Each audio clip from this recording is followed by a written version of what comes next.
Okay, picture this. You're rushing through the pharmacy aisle. Maybe your doctor mentioned picking up a mineral supplement, and suddenly you're just stuck. Oh, yeah. Information overload. Totally. There's this like dizzying array of zinc picolinate, gluconate sulfate, and then kind of nestled among them, zinc citrate. Why does that one keep popping up when you dig into the research? It's a good question. Okay, let's unpack this. Our mission today, well, it's pretty simple, really. We're giving you the shortcut, the deep dive into what seems to be the gold standard for many, zinc citrate. We're digging into what makes it so efficient, why it's often preferred, and honestly, the surprisingly fundamental roles it plays in your body.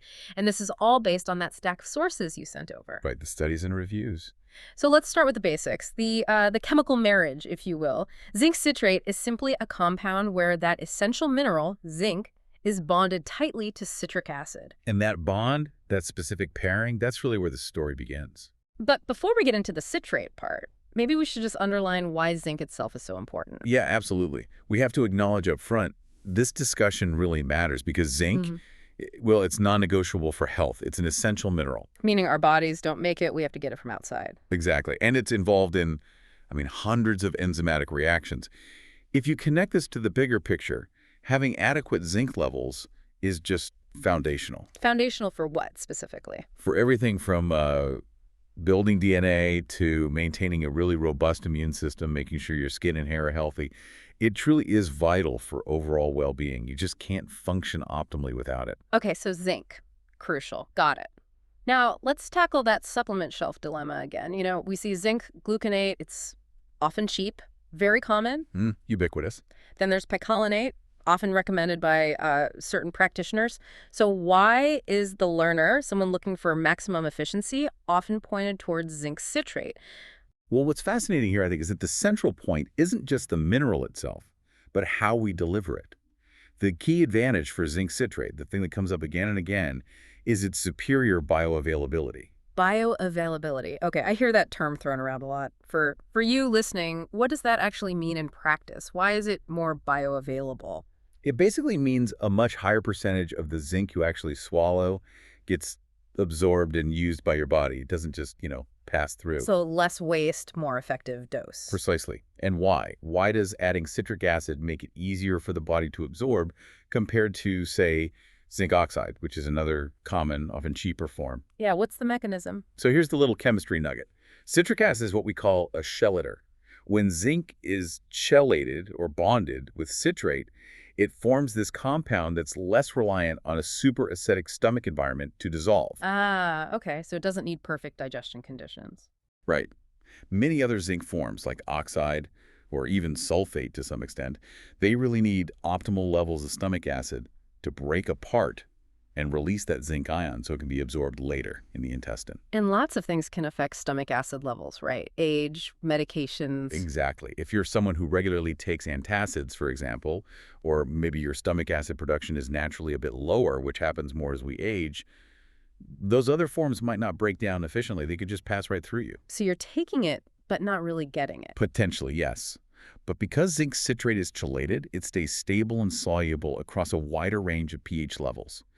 This means it gets absorbed efficiently, reliably, in the small intestine where nutrient uptake happens. It's like the difference between a high-efficiency delivery system and maybe more of a hit-or-miss approach depending on your individual gut environment. Okay, that's the real aha moment for me. It's designed to be robust, more dependable, regardless of your internal chemistry at that specific moment. That's efficiency made practical.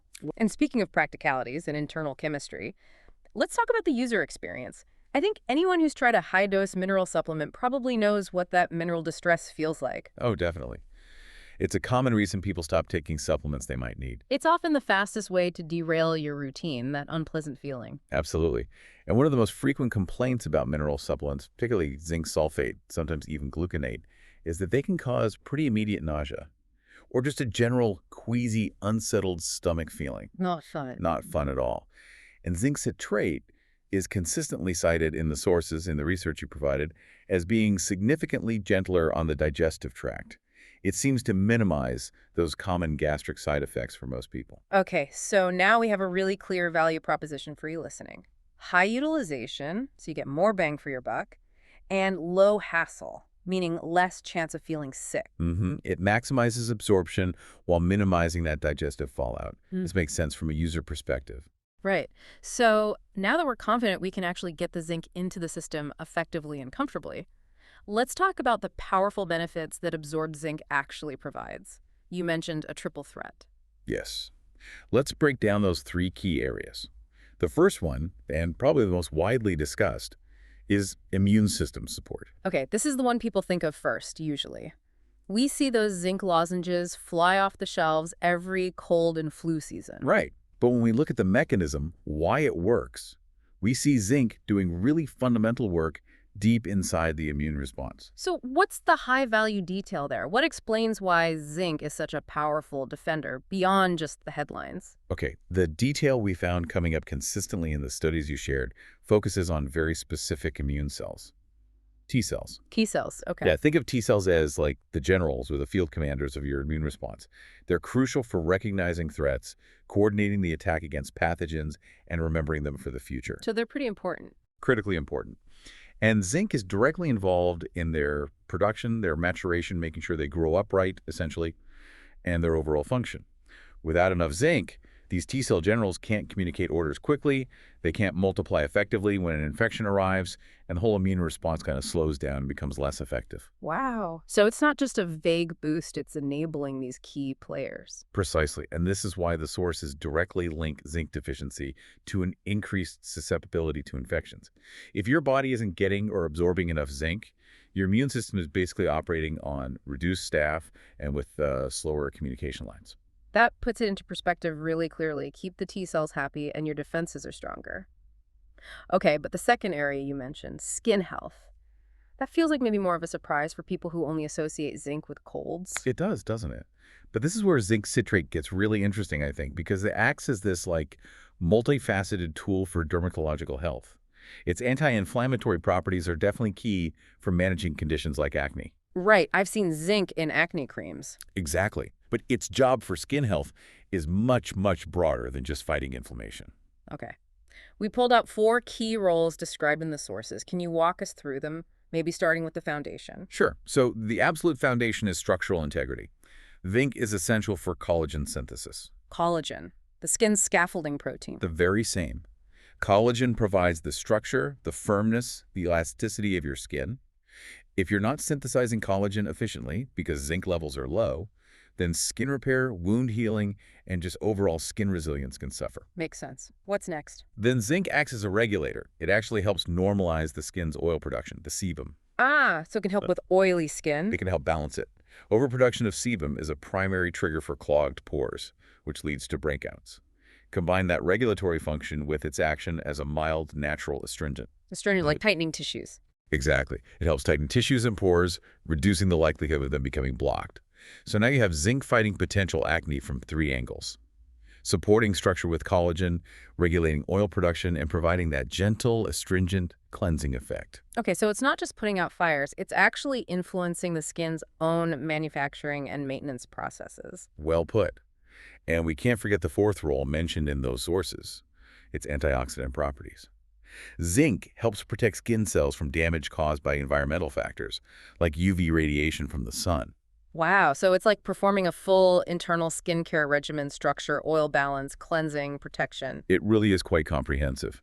And that repair function, especially the collagen synthesis part, leads us directly into the 3rd major benefit area, wound healing acceleration. Okay, speeding up recovery. How does that work? What's the physiological mechanism that gives zinc this power?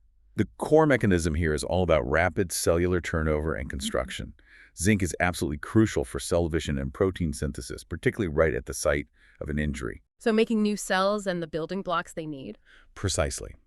When you have a cut, a burn, any kind of tissue damage, your body needs to quickly replicate new cells, skin cells, connective tissue cells, maybe muscle cells, to literally close the gap and repair the damage. Zinc acts as a fundamental catalyst, like a necessary spark plug for that whole replication and rebuilding process. So more zinc means faster building crews? In essence, yes. Yep. By facilitating this rapid cell division and protein synthesis, it helps maintain the integrity of the skin and also our mucous membranes, the linings inside our mouth, nose, gut. This ensures wounds close faster, which also reduces the risk of secondary infections taking hold. It's just amazing how this one tiny mineral is involved in so much heavy lifting inside the body. Okay, so for you listening, if you're now convinced about these biological miracles, let's shift gears from the science to the practical side. How do you incorporate this into a routine safely? Right. So before jumping straight to supplements, we always need to give a nod to food sources. It's important to remember that zinc is readily available in many common foods. Like what? Where should people look first? You find really good concentrations in things like red meat, poultry, also beans, nuts, various seeds, and dairy products. Yeah. Oysters are famously high in zinc, too. Classic zinc source. The classic. So supplements are really intended to bridge the gap if your diet alone isn't quite sufficient to meet your daily needs, or perhaps if you have specific health conditions that might impair nutrient absorption. Okay. And zinc citrate specifically is widely available, usually in capsules or tablets. Dosage? Well, that should always be guided by the product instructions or, ideally, a healthcare professional. But this brings us straight to the critical warning section. Yes, crucial point coming up. Because zinc, especially a bioavailable form like citrate, is so efficient, we absolutely have to talk about the dangers of getting too much. This is probably the most vital part of this whole deep dive, honestly. You absolutely must consult with a healthcare professional, your doctor, a registered dietitian, before starting any new supplement, especially one like zinc at potentially higher doses. And this is extra important if you are pregnant, nursing, or currently managing any existing chronic health conditions. Non-negotiable advice there. Absolutely non-negotiable. Now let's address the specific risk of taking too much zinc. Beyond those immediate acute issues we talked about, the nausea, maybe vomiting or diarrhea if you really overdo it, there's a much more subtle, complex, and frankly dangerous interaction that we see highlighted in the studies you provided. Okay, what is it? It's the interference with the absorption of copper. Copper, another essential mineral. How does too much zinc cause problems with copper? Yeah, it's fascinating and a bit worrying. They basically compete for the same transport pathways in your intestines. Think of these pathways like maybe limited seats on a bus or specific doorways into the body. Okay, a transport competition. Exactly. When you flood your system with excessive amounts of zinc over time, it essentially crowds those transport sites. It takes up all the available seats on the bus, so to speak. The copper, which is equally essential for critical functions like iron metabolism, nerve function, energy production, well, it can't get on the bus. It gets left behind and isn't absorbed properly. It just gets eliminated. Wow. So taking too much zinc can actually lead to a deficiency in copper. Yes. Chronic high zinc intake can absolutely lead to copper deficiency. Yeah. And that deficiency can manifest in really serious ways, things like anemia that doesn't respond to iron, neurological problems, bone issues, and even immune dysfunction itself. The very thing you might have been trying to improve with zinc can be harmed by throwing off the copper balance. So it completely backfires. It can severely backfire. It just throws the entire delicate mineral balance in your system completely out of whack. It's really a classic example of how too much of a good thing can become actively harmful. Balance is key. That interconnectedness is just critical to understand. Okay, so if you're listening and maybe suspect you might be on the low end of zinc and you're thinking about talking to your doctor, what are some common signs of potential deficiency that you should be aware of? Yeah, good question. Often the signs are kind of persistent but non-specific, which can make it tricky. You might notice frequent recurrent infections, like you seem to catch every single cold or bug that goes around. Okay, that weakened immunity again? Exactly. Also, ongoing skin issues, maybe slow wound healing, like cuts just taking forever to close up, even things like acne that just won't clear. Unexplained hair loss can be another sign. Hair loss. Interesting. But one of the signs that's often underappreciated, and it ties directly back to zinc's role in our sensory processing, is a diminished or weakened sense of taste or smell. Taste or smell, like food just doesn't taste as strong or you can't smell things as well. Precisely. The medical terms are hypogeusia for taste and anosmia for smell. It might not be a complete loss, just a noticeable weakening. Okay, that's a really concrete set of things to look out for. Frequent infections, skin problems, hair loss, slow healing, and that change in taste or smell. Right. These give you actionable physical observations you can discuss with a medical professional. But always keep in mind, a definitive diagnosis of zinc deficiency always requires proper testing, usually a blood test, and interpretation by a doctor. Got it. Okay, let's pull this all together. Let's summarize the high-impact takeaways from this deep dive for you. Zinc citrate stands out as an efficient champion. It's defined by that chelation, that bond with citric acid. Right, which gives it two key advantages. High bioavailability, meaning you absorb more of it, and it's uniquely stomach-friendly for most people. Less nausea. And its benefits are profound. It fortifies your immune system, specifically by supporting the function of those crucial T cells. The immune commanders. And it acts as this amazing triple threat for skin health, boosting collagen synthesis for structure, helping regulate oil, and acting as a natural astringent. Don't forget accelerating wound healing, too, through cell division and protein synthesis. Right. And critically, we learned that while zinc is absolutely essential, you must respect the delicate balance of your internal chemistry. Yes. Overconsumption isn't just wasteful. It can be harmful, particularly by actively interfering with the absorption of another vital mineral, copper. Always consult a healthcare pro before supplementing. Definitely.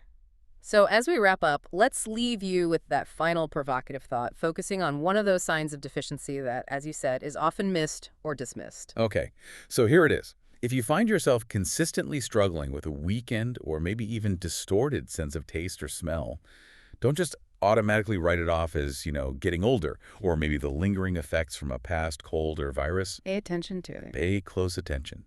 This could be a subtle but potentially strong biological signal that your zinc levels might be insufficient. It really underscores this mineral's profound and often overlooked role in maintaining our basic sensory connections to the world around us.